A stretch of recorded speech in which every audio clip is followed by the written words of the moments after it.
yes, the decision still stands. Okay. Yeah. However, if council in its wisdom decides to review the decision and utilize the property for other purposes, it will be their right to do so. In council. So it's a collective decision that will be taken about that asset. Yeah. Okay. But as a mayor, as it stands, as a mayor, yes. Do you think it's wise to keep it as a gender-based violence center, or would you agree perhaps with whatever other idea? Yeah, that's a big asset. True. We can multi-purpose it. Okay. Yeah. Can use it for food security. By the way, it's a heritage site. It's named after Dan Brown, who was an activist in Botswana, who used to assist the others, people who were exiled and so on, with their wherewithal and all of that.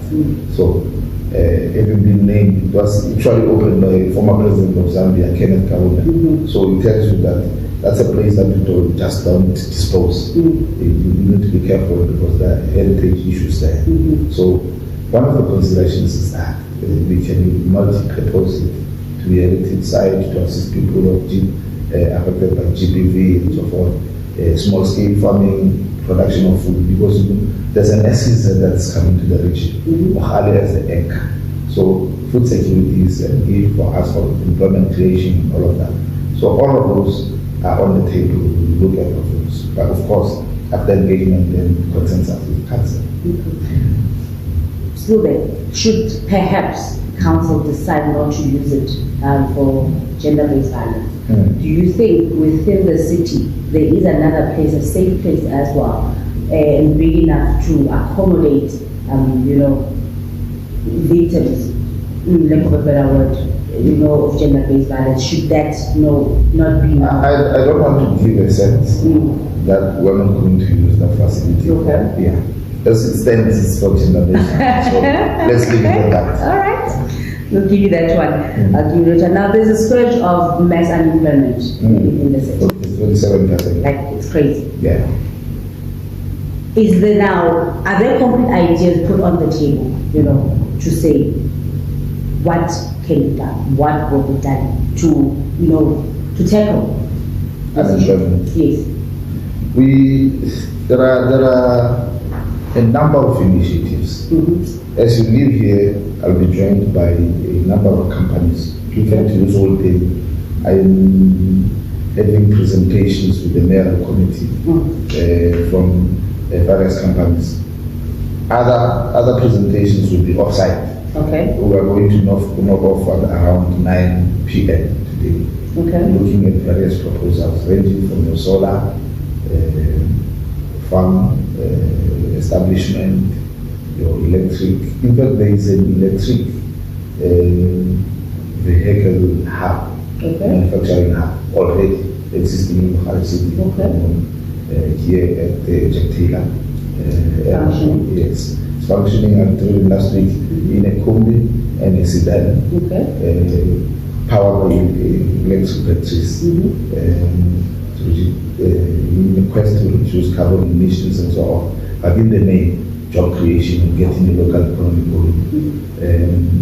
There's a gentleman who's coming in this company here who's proposing a sponsor that will be sponsored by Abu Dhabi to establish a solar farm, to get security energy for the city. We're looking at the first ever human settlement in the smart cities, completely smart. If you like one day, I will take you there. I'm taking members of the mayoral committee there. You talk to, for IR, you talk to the house, tell it to switch on the lights, it does so. Switch on the TV, it does so. It takes the radio to the level of the place. If it's the kids, they say it's to me in the house. The music is different, and different sounds, levels and so on, volumes. So, yeah. There are those exciting developments that are taking place in the city. All of them are geared towards making sure that there's job creation and local economic development. We will be revitalizing the chamber. There's 90 million set aside in the budget to revitalize chamber, to give them much needed jobs in the Kahiso area and so on. With the revitalization of chamber, that one is just one of those so irony. For years, there's been political struggles with regard to Cllr. Currently, I went to check it out. I see it's been renovated. Yeah. Is the city renovating it? Is the company renovating? What's happening there? We must do our part. In a city, we've got business. Yes. These are all stakeholders in the picture.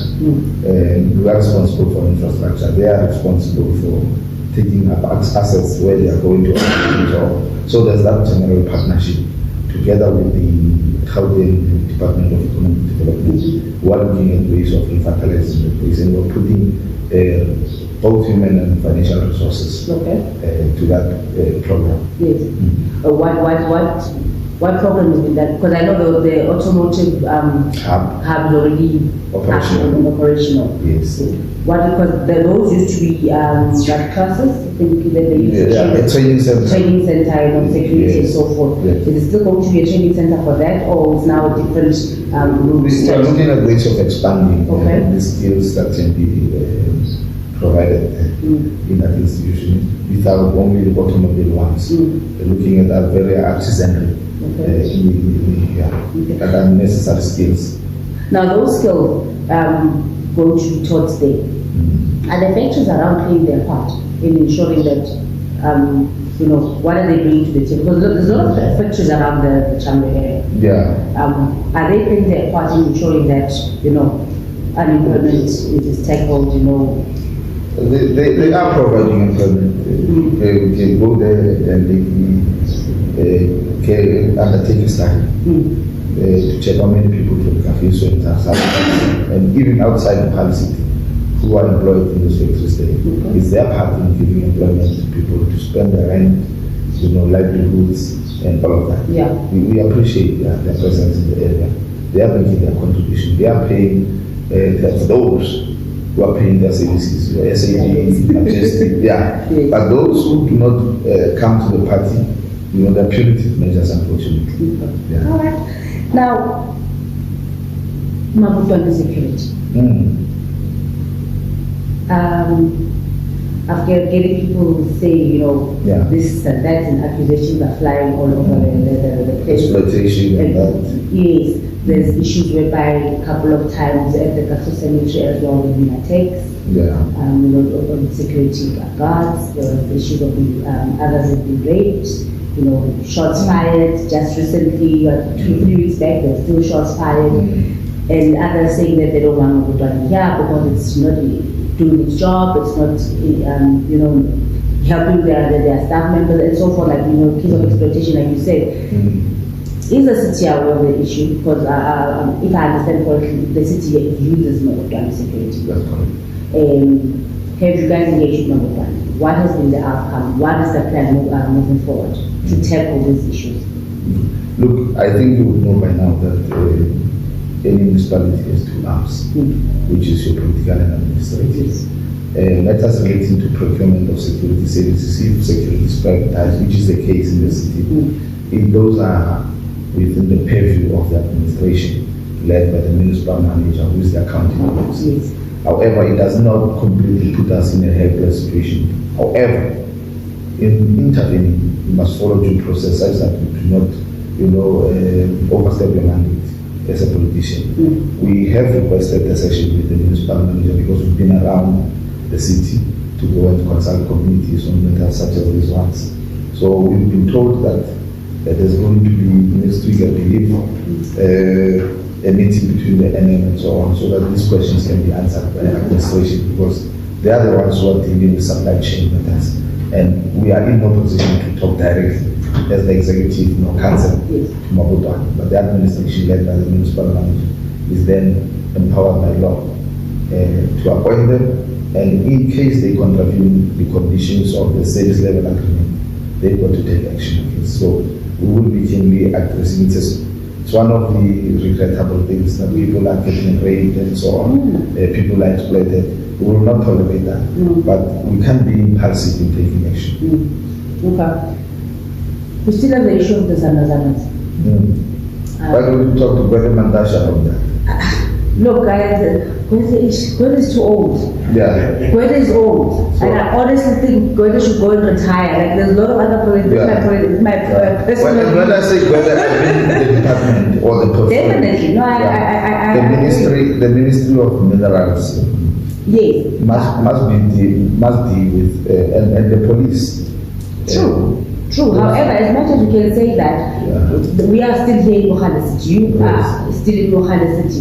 Once the pensioners up there still deciding what they need to do, the city also needs to do, something. We cannot say it's going to leave it. We just had the discussion that our resources are stretched. So our ability, remember, what I'm trying to say is that mining and other issues relating to crime are not our mandate. Whose mandate are they? Province and national. Okay. And they must play a part. Oh, yes. I know it's playing out itself in the city. Yes. We're doing what we can. If you are aware, if you follow me on Facebook, that the man would know.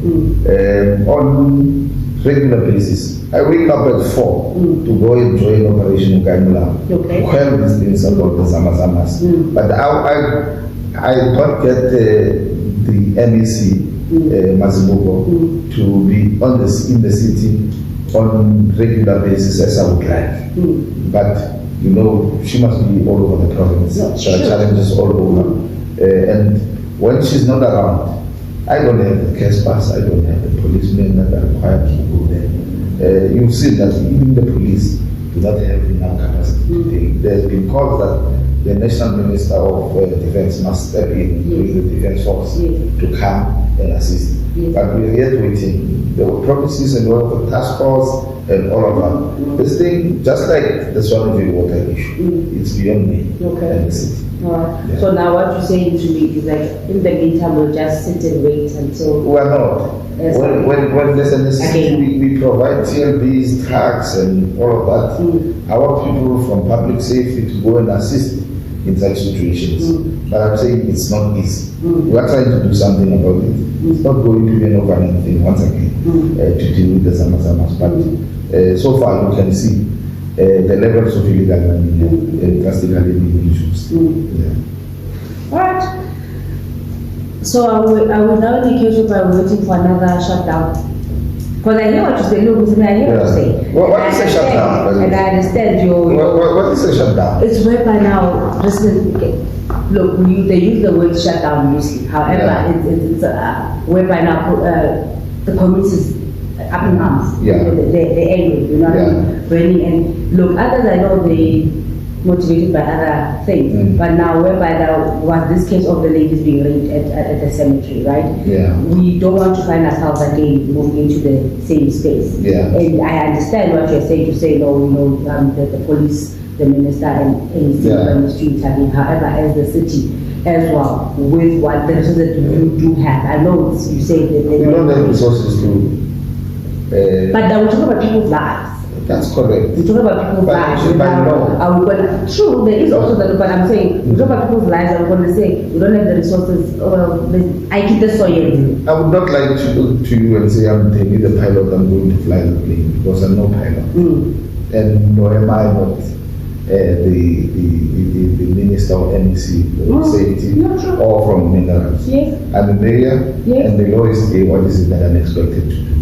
But also the first citizens and also accountable to the people. Yes, that first citizen is regulated and is given resources to fulfill the mandate provided by law. So anything that is not within my purview, it's just going an extra mile if you see me engaging. So I think at times people are parking in the wrong tree. If people march or shut down, they must do it at the union building, it's not here. But then they know you.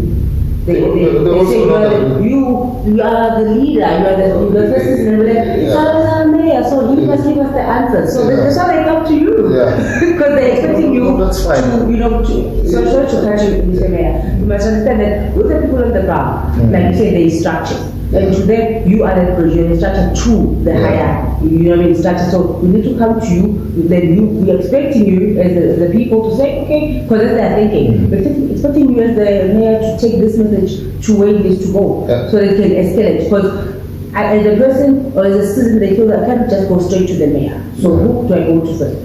To the president. So who do I go to first? The mayor. Then I told the mayor to take it to the MEC, and then minister, and. You understand? And that's what we're doing constantly. You know. That's what we're doing constantly. Yeah. According to you, but we don't know that. We keep on knocking. Yeah. Okay. We do. We tell them. We've been to roadshows recently. Yeah. Just concluded the 5 years. Okay. We've been telling them that we're talking to all stakeholders involved. Okay. Yeah, including, like I was telling you, Department of Home Affairs, the police. The only person that we've not met is Minister Tandini. Okay. Maybe I'm yet to, because of the busyness in the office. Yes. There's a hectic schedule in the office, but at some point when I have time, I will drive to go to Pretoria, make an appointment with the Minister of Defense and hear what she has to say about this thing, because it's her mandate to discharge. She can't be sitting in Sweden while the people are shutting down the city, which is destroying infrastructure. True. That is necessary to assist them to live better lives. But if they start shutting down, taking down traffic lights, clinics, and burning the police station in the Mansfield, and there's no police station in Mansfield. Yes. You know, I have sleepless nights about the levels of crime in Mansfield now that the police station has been built. Part of the programs that we're going to is to revitalize the building. Put it to restore it to a condition that is that meets the necessary standards, so that the police can reopen. I've had engagements with the NECs finally. They are making resources available.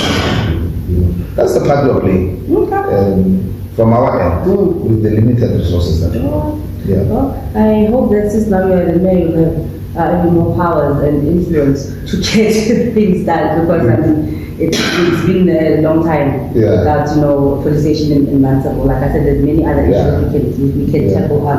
But I can show you as you woke up. There's a report already from the municipal manager's signature. To renovate that police station and restore services there. Perhaps I can put it out to you to say that we would like to be invited, perhaps just to do a bit of tour of these places and to show exactly what's been happening. Because as much as we are saying it, people are like, okay, it's been said before, it's been said, nothing else it is done about it. But I mean, this is what you call a board. Meaning people only seeing is beautiful. There we go. Pothole. Pothole. There are streets in Ghana, so you can't even drive. They also disturb me. Remember, I'm also a resident in the city. And then I don't use a helicopter. I also use a vehicle to drive around. So will you also be trying to fix, or will you be fixing the photos at night? To make sure that in the morning when the residents wake up, so the photos, ta-da, they're fixed. Yeah, no, because municipalities are so stretched financially, they're all distressed. The province Department of Transport has embarked on a program, a robust one, to assist the municipalities in projects, but that does not exonerate us from the responsibility. Now, when you talk potholes, you're talking to the province. That's what that you can handle. Yes. You are sure of that one. Yeah, that we must, without fail. Yes, definitely. That we must handle. Resurfacing of roads and all of that. And there's no excuse, because people, when they pay, they expect service. That's what they're paying for, usually. They're not paying for the Zama or any other thing. They're paying for water, grass cutting, upkeep of the town, and the neighborhoods, the roads, water provision, and so on. But those things are also dependent on our behavior as residents of the city. You see these huge wedding functions and so on. People just take these big pins of rod, they nail them onto the road, and that creates a hole. And water penetrates in that small hole. That hole, and it's spreading, and then the integrity of the road gets compromised. Eventually, a small pothole, that little pin that they knock onto the road, and almost strange. I don't blame them, because once again, I will repeat this, that people don't want us to talk about apartheid, and those are the repercussions of apartheid. That we don't have enough space in our stands to erect tents, and we are Africans, we celebrate at home, not at some lofty, and at times we don't afford, most of us, to go to a venue and hire it out for 300,000. Whereas we can get the tent or something, somebody to put up a tent at 20,000. Yes. Where do you do it? On the road. Yes. But in doing so, you also leave the municipality with the challenge of an emerging pothole. Yes. Then remember, it's 4 in front of one house. Yes.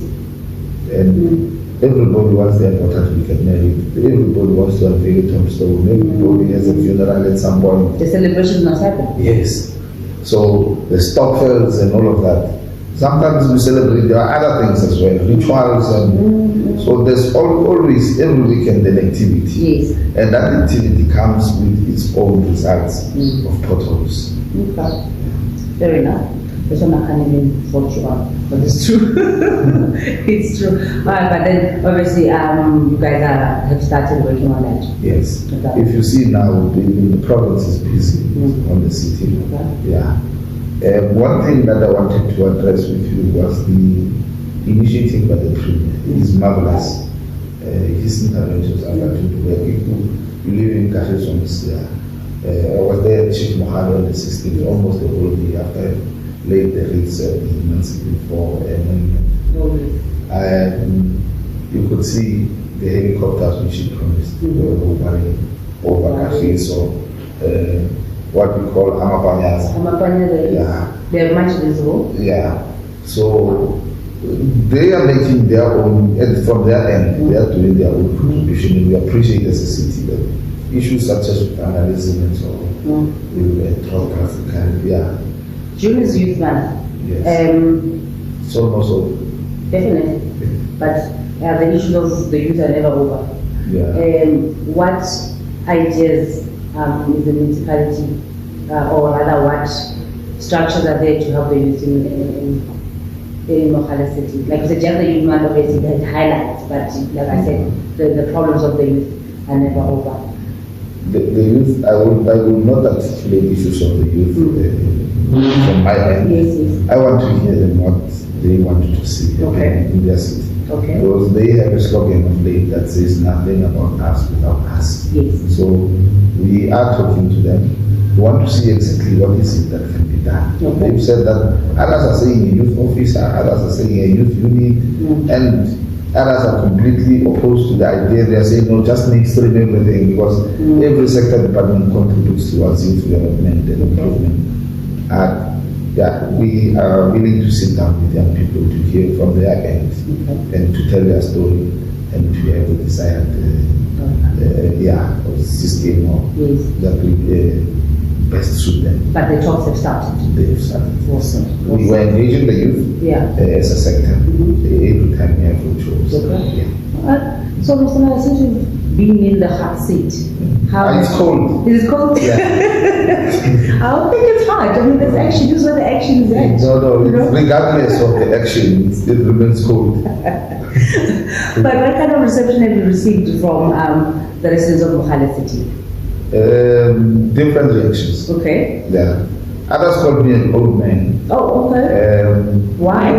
I don't know if, I don't know, they just chose to. Oh, okay. It's their right. Okay. People have opinions. True. Yeah, they're entitled to them. Okay. I feel young. Oh, okay. I feel 16, yeah. Okay. That's why I wake up at 4. Oh, okay. And sometimes I leave it, How old, if I may ask? Me? Yes. I will disclose I'm 51. Oh, okay. Yeah, I'm saying 52. Okay. Is that old? Yes. It depends. Those people who are old are getting... It depends.